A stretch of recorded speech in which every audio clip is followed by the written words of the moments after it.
1922 году индийский чиновник поднял из земли черепок глиняного сосуда. Он не знал, что держит в руках осколок цивилизации, которая существовала за 1000 лет до Рима и за 500 лет до классической Греции. Под его ногами лежал город с прямыми улицами, канализацией и стандартными кирпичами. И никто, ни тогда, ни сейчас, не может объяснить, куда исчезли люди, которые его построили. Сегодня мы пройдем через 5 точек на карте, где когда-то жили цивилизации. Сложные, развитые, порой более передовые, чем их современники. Они не просто погибли. Они исчезли так тщательно, что от них почти ничего не осталось. Почти. Потому что кое-что все же сохранилось. И именно это кое-что не дает покоя ученым до сих пор. Цивилизация первая. Мохенджо-Даро. Город, который умолк. В долине реки Инд, на территории современного Пакистана, 4000 лет назад стоял город с населением в 40 000 человек. Мохенджо-Даро, в переводе «холм мертвых», был спланирован с точностью, которой позавидовали бы современные градостроители. Улицы расчерчены под прямым углом. Дома построены из стандартного кирпича одного размера на всем протяжении долины длиной в 1500 километров. Представьте себе, единый строительный стандарт на площади, сопоставимый с расстоянием от Москвы до Варшавы. Без телефона, без интернета, без единого центрального правительства, по крайней мере такого, которое оставило бы следы. Под городом шла разветвленная канализационная система, которой Европа достигла лишь в XIX веке после эпидемии холеры. В каждом доме был санузел, подключенный к общему коллектору. Водопровод подавал чистую воду отдельно от сточных труб. Принцип, который Рим освоил спустя 1500 лет. Это была не деревня бронзового века. Это была метрополия. Британский археолог Джон Маршалл, раскопавший город в 1920-х годах, написал в своем отчете, что увиденное поставило его в тупик. Он ожидал найти укрепленные поселения. Вместо этого инфраструктура, опередившая свое время на тысячелетия. В центре города находился большой бассейн. Сооружение 12 на 7 метров, облицованное обожженным кирпичом и промазанное битумом для полной водонепроницаемости. Вокруг него располагались комнаты, напоминающие раздевалки. Ученые спорят о его назначении до сих пор. Ритуальное омовение, общественные купальни или что-то третье, для чего у нас просто нет подходящего слова. Но сам факт того, что городские власти 4000 лет назад строили общественные водные сооружения с системой слива и подачи воды, это не примитивность, это урбанистика. Но вот что не дает покоя. У этой цивилизации нет дворцов, нет пирамид, нет монументальных гробниц правителей, нет свидетельств армии или завоеваний. В соседних культурах того же периода, в Египте, в Месопотамии, фараоны и цари строили себе памятники, которые должны были пережить вечность. Здесь ничего подобного. Либо ею управляла власть, которая не нуждалась в демонстрации силы, либо она была устроена так, что само понятие «правитель» здесь не существовало. Это звучит невероятно, но именно это говорят данные. Письменность жителей долины Инда до сих пор не расшифрована. Найдено более 4000 артефактов с надписями, печати, таблички, амулеты. Лингвисты всего мира бились над ними десятилетиями. Ни одна попытка не получила научного признания. Мы не знаем, как они называли свой город, не знаем, во что верили, не знаем, как звали своих лидеров и были ли они вообще. Целая цивилизация разговаривает с нами через 4000 лет, а мы не можем разобрать ни слова. Около 1900 года до нашей эры жизнь в городе внезапно прекратилась. Скелеты находят там, где люди упали. На улицах, в комнатах, у колодцев. Никаких следов пожара, вторжения или массовой эпидемии. Некоторые тела лежат группами по 2-3 человека, будто люди шли вместе и упали одновременно. Один скелет нашли прямо у входа в дом, словно человек выглянул на улицу посмотреть, что происходит, и больше не вернулся. Что бы ни случилось в тот день, оно пришло быстро и не предупредило. Последние жители просто перестали двигаться, и город превратился в тихий некрополь под слоем речного ила. Была ли это экологическая катастрофа, пересыхание реки, засоление почв? Или эпидемия, которая не оставила видимых следов на костях? Или что-то совершенно иное, для чего у нас пока нет ни теории, ни инструментов? Чем глубже копают археологи, тем меньше они понимают. И это, пожалуй, самое честное, что можно сказать о Мохенджо-Даро. Город стоял, город жил, город умолк. А почему, не знает никто. Цивилизация вторая. Кахокия. Город посреди ничего. В 1811 году американский исследователь Генри Брэкенридж написал в своем дневнике, что видел нечто, от чего у него перехватило дыхание. Посреди равнины, на территории современного штата Иллинойс, возвышались сотни земляных насыпей, геометрически точных, расположенных по заранее спланированной схеме. Он сравнил их с Фивами и Мемфисом. Американская пресса его высмеяла. Коллеги пожимали плечами. Никто не хотел слышать, что посреди дикого континента стояло нечто достойное сравнения с Древним Египтом. Проще было не верить. Тогда никто не хотел верить, что до прихода европейцев на континенте стоял город с населением в 20 тысяч человек. Для сравнения, в то же самое время Лондон насчитывал около 15 тысяч жителей. Кахокия была крупнейшим городом Северной Америки вплоть до XVIII века, то есть дольше, чем существуют сами Соединенные Штаты. Это не оговорка. Это факт, который до сих пор не включен в большинство американских школьных учебников. Ее центральная насыпь, Монкс Маунт, по основанию больше, чем пирамида Хеопса. Высота почти 30 метров. Объем перемещенного грунта около 22 миллионов кубических метров. Ее строили вручную, корзина за корзиной, миллионы тонн земли. Без колеса, без тягловых животных, без металлических инструментов. Только человеческие руки, плетеные корзины и несколько столетий терпения. Если поставить рядом с Монкс Маунт современный 20-этажный дом, насыпь будет выше. Но Монкс Маунт — лишь центр. Вокруг нее располагались еще 120 насыпей меньшего размера, выстроенных по четкому плану. Между ними — площади, жилые кварталы, ремесленные мастерские. Весь центр города был обнесен деревянным палисадом длиной почти 3 километра с регулярно расставленными сторожевыми башнями. Это не случайное поселение. Это спланированная столица с оборонительной архитектурой и четким административным зонированием. Жители торговали по всему континенту, от Мексиканского залива до Великих озер. В раскопках находят раковины с Атлантического побережья, медь из района Верхних озер, слюду с Апалачских гор. Торговые маршруты Кахокии охватывали территорию, сопоставимую с половиной современной Европы. У них была астрономия и сложная религиозная система. Они возвели деревянный Стоунхендж, круг из столбов, по которым отслеживали положение Солнца с точностью, достаточной для составления сельскохозяйственного календаря. Это была не стоянка охотников, это была цивилизация. В 1950-х годах под одной из насыпей, ее назвали Курган-72, археологи обнаружили нечто, от чего у них, вероятно, тоже перехватило дыхание. Захоронение мужчины, уложенного на плащ из 20 тысяч перламутровых бусин, выложенных в форму сокола.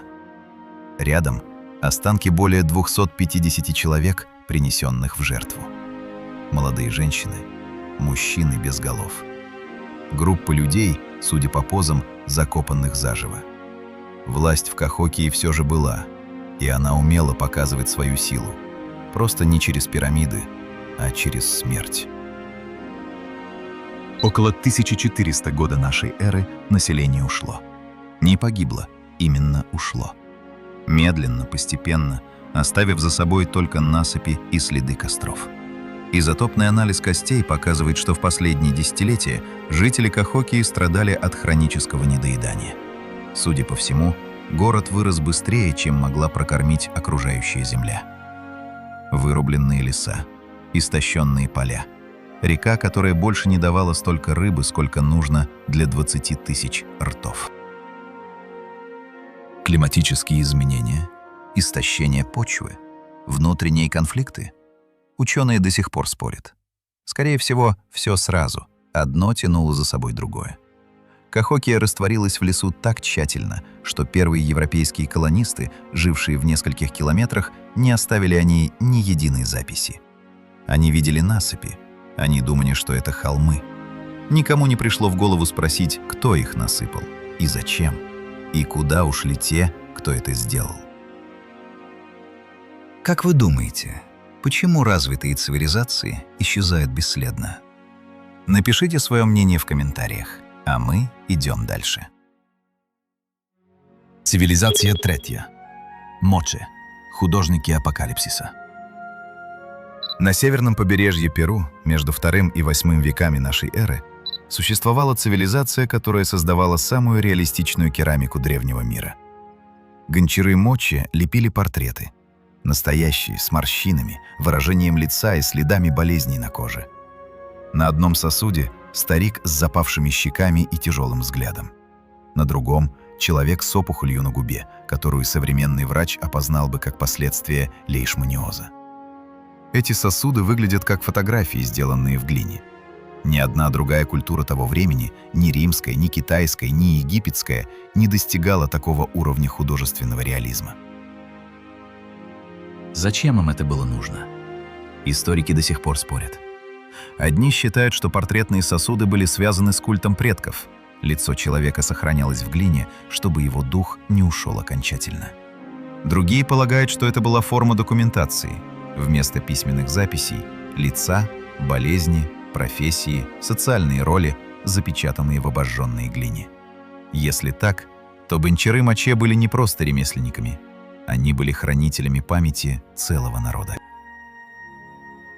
Они строили пирамиды из миллиарда сырцовых кирпичей. И это не метафора, это подсчитанная цифра. Уака-дель-Соль, пирамида Солнца, была крупнейшим сооружением доколумбовой Южной Америки в свое время. Испанские конкистадоры в 17 веке решили, что внутри спрятано золото, и отвели реку прямо через основание пирамиды, чтобы размыть ее изнутри. Они уничтожили 2/3 постройки и не нашли ничего, кроме кирпичей. Но то, что осталось, до сих пор стоит и до сих пор подавляет своим масштабом.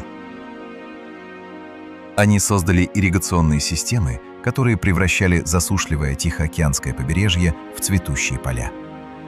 Перуанское побережье – одно из самых сухих мест на планете. Годовое количество осадков здесь меньше, чем в Сахаре.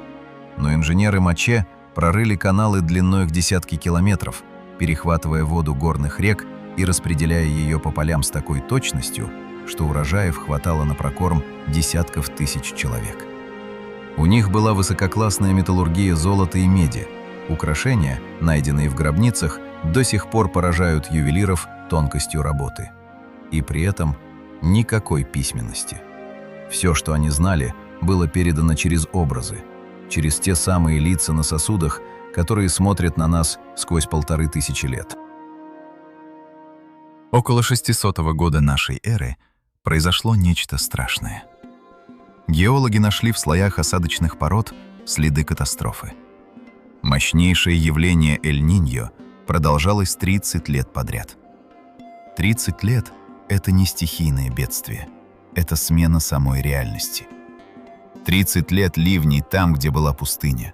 30 лет засухи там, где стояли поля. Ирригационные каналы рухнули под потоками грязи.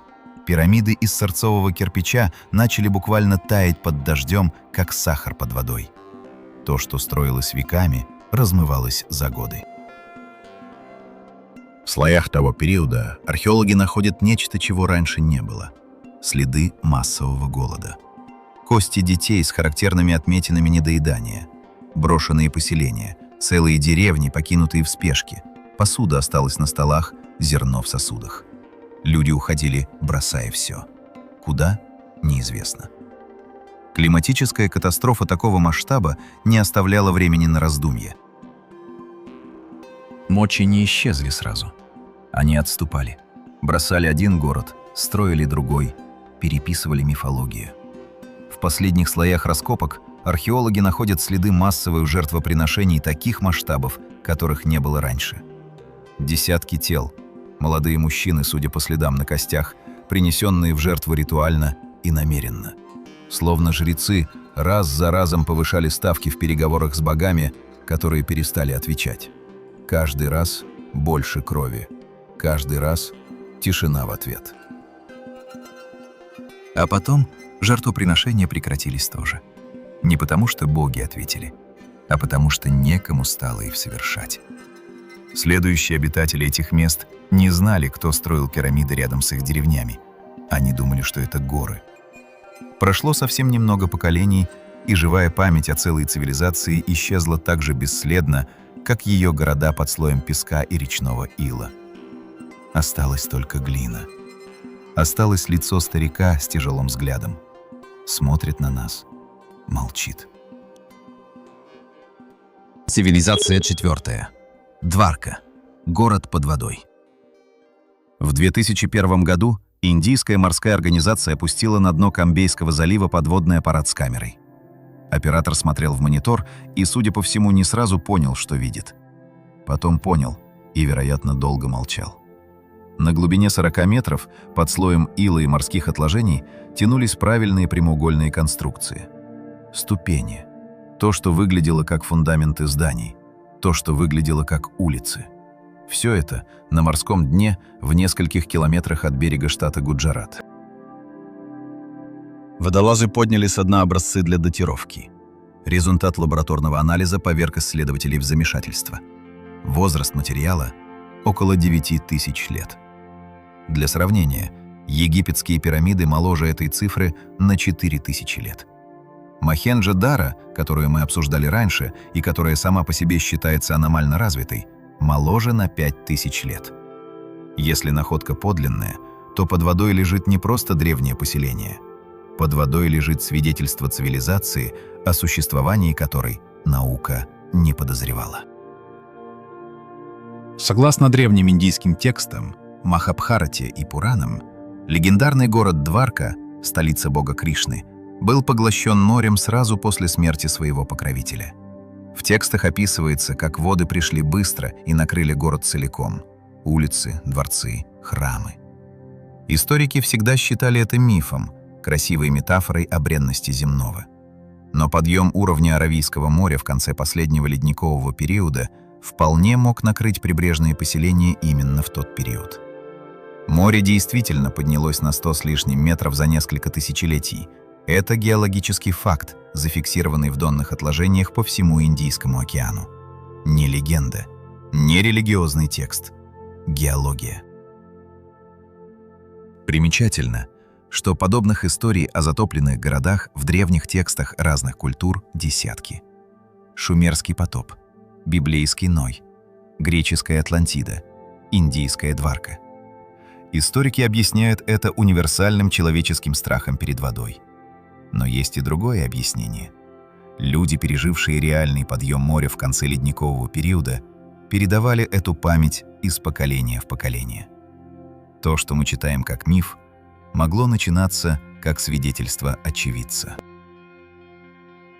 Скептики говорят, что найденные конструкции – природное образование, причудливые формы скальных пород на морском дне. Это законная научная позиция. Сторонники открытия отвечают с не меньшей настойчивостью. Природа не строит прямые углы. Природа не создает регулярные сетки, напоминающие городские кварталы. Природа не кладет ступени одну за другой с одинаковым шагом. Официального научного заключения, которое закрыло бы вопрос в ту или иную сторону, нет до сих пор. Находка висит в воздухе, точнее, лежит на дне уже четверть века. Индийское правительство финансировало несколько экспедиций после первоначального открытия. Находки публиковались, вызывали споры, привлекали внимание международной прессы. А потом финансирование внезапно прекратилось, без официальных объяснений, без итогового научного отчета. без конференции, на которой были бы подведены хоть какие-то выводы.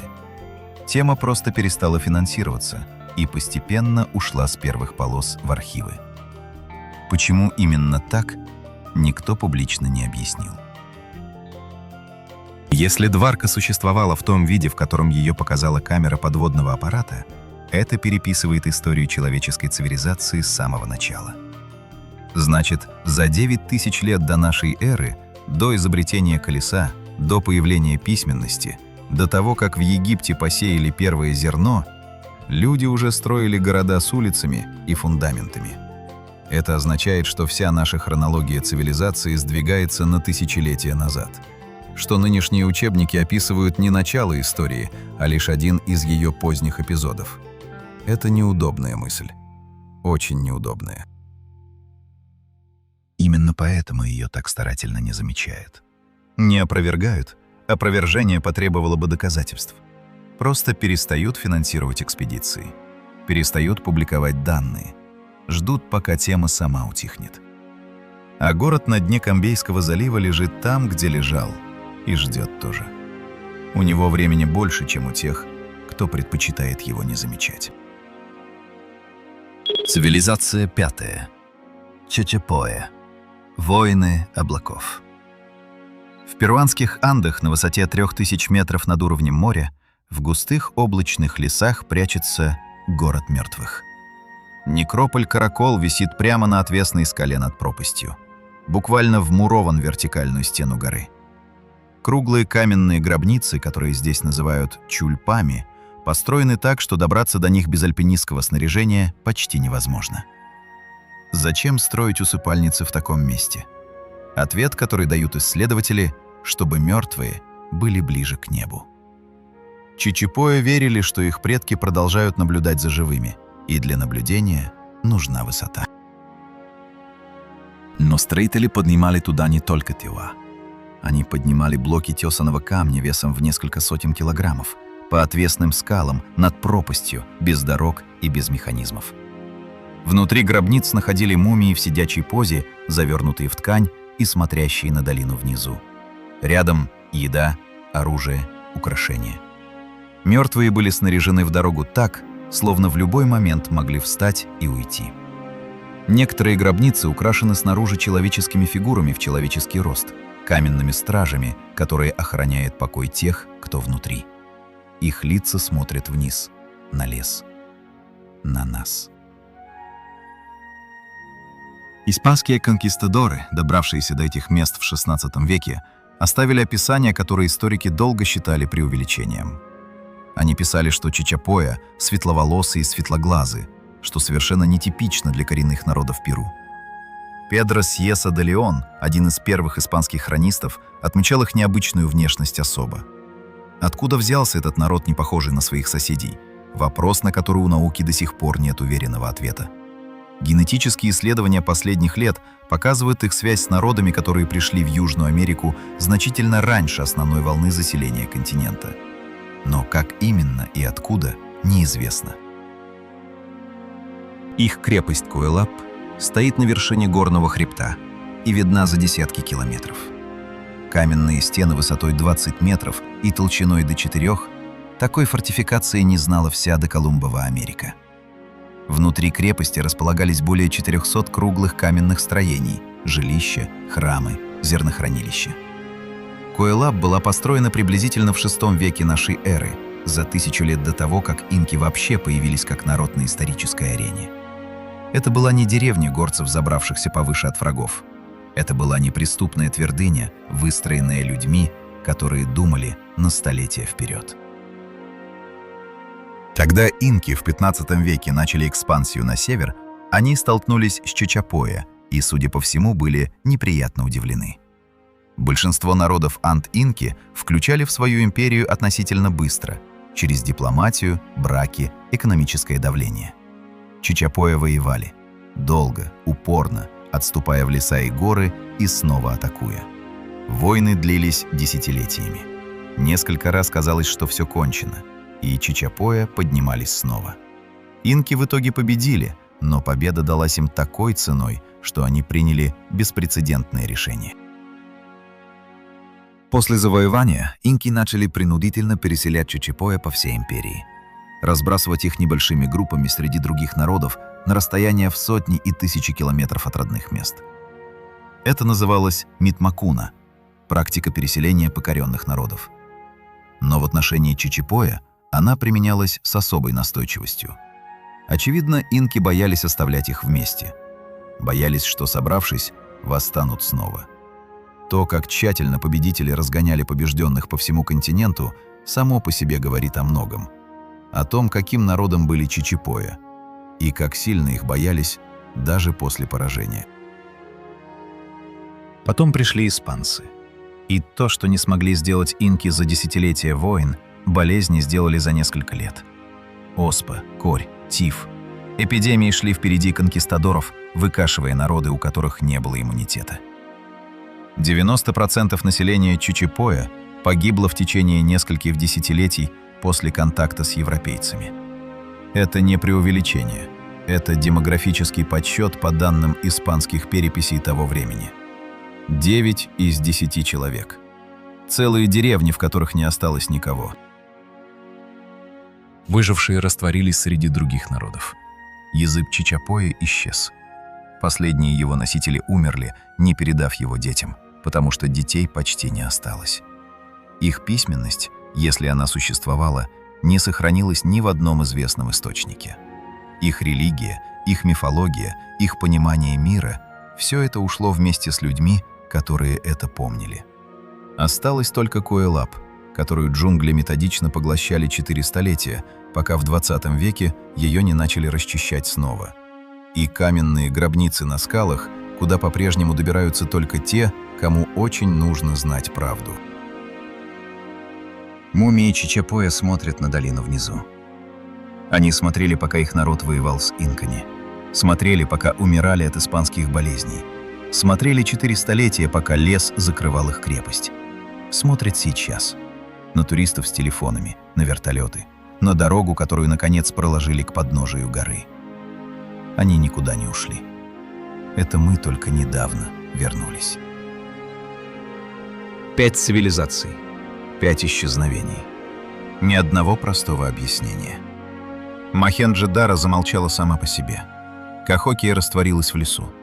Мочи сломала климатом. Дварка ушла под воду. Или ее не было вовсе, если верить учебникам.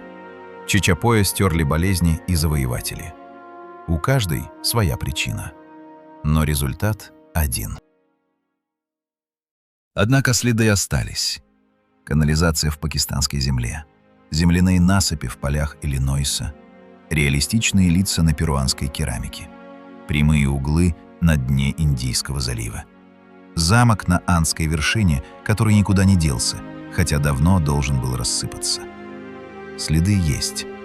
Их просто нужно уметь читать. Мы привыкли думать о прошлом как об изученном и понятном.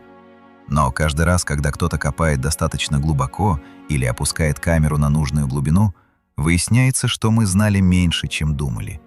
Что кто-то жил, строил, думал и исчез, не оставив ни имен, ни объяснения. Настоящая загадка не в том, как они исчезли. Загадка в том, что они вообще были. И в том, сколько таких цивилизаций мы еще не нашли.